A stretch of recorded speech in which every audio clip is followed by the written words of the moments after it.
What do you owe them, my shadow? A lifetime of old hate spent pupating new regrets. Envy those whose bodies your vaunted masters stole, for even beyond the grave they take so much more from you. Do what must be done, or else forsake what gristle clings to your soul. How much do you recall, my shadow? Do you even remember what came before this time of scars? Your masters sent steel and flesh to cross the gap.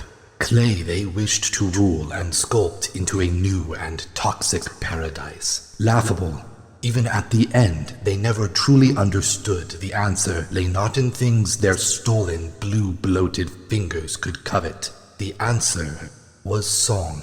Your music reached our glistening spines in Tau long before their rubble crusades. Do you understand, my shadow?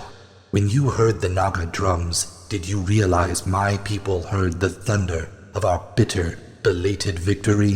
When your pride consumes all that you love, perhaps they will hear the wail of your failings back home as well. Silence! I have always applauded your taste in weapons, my shadow. Simple, silent things they are, made for the business of killing, all save one. I made myself into a weapon of war so that you might transcend your hate. Even then, I knew our slaughter would be indiscriminate. But the scythe is not a killing thing to sully so dispassionately.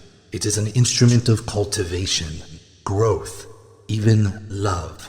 For that love, worlds bloomed beneath me. For redoubtable Pragasa, cities burned at the end of my tongue. That is the way of scythes. We cut only what we must, so that new life may flourish. Please, my shadow, take up the scythe once more. You distract and disorient, drawn the diseases to a wound when the Tenno are most distracted. Yet the strongest among them still evade you. Has time worn down your skills, my shadow, or simply your conviction? Always more. It does seem tiresome. One monster to buckle against the weight of battalions. Little wonder you would seek allies, friends, confidants, family. It has ever been their greatest strength, and your deepest shame. Insults. A peek into your mind. Glass may be easier to pierce, but meat is simple enough to read. You know what must be done, but still fear your own weakness more than the outcome. You fear that you have taken too long, that your hesitation has already destroyed her. Reflections. Yes, I suppose I know better than most what it's like to miss one's chance to repair broken bonds. All the more reason you should heed me. It is not too late.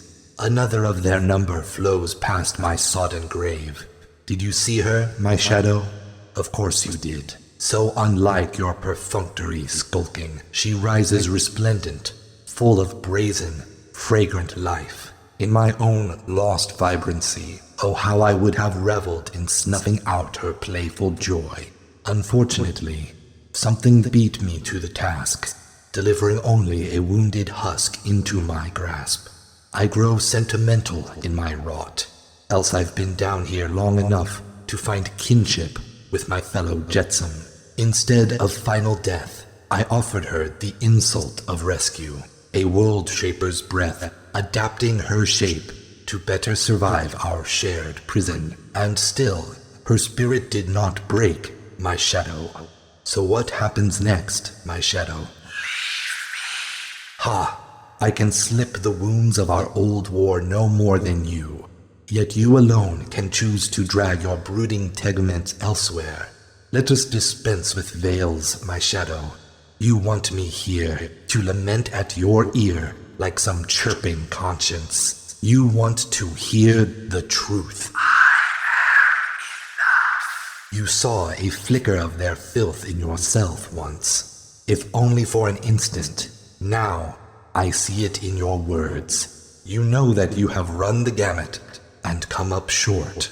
No matter which way the tides drift, the only option left to you will bring a target upon your back. Let them come. They will, my shadow.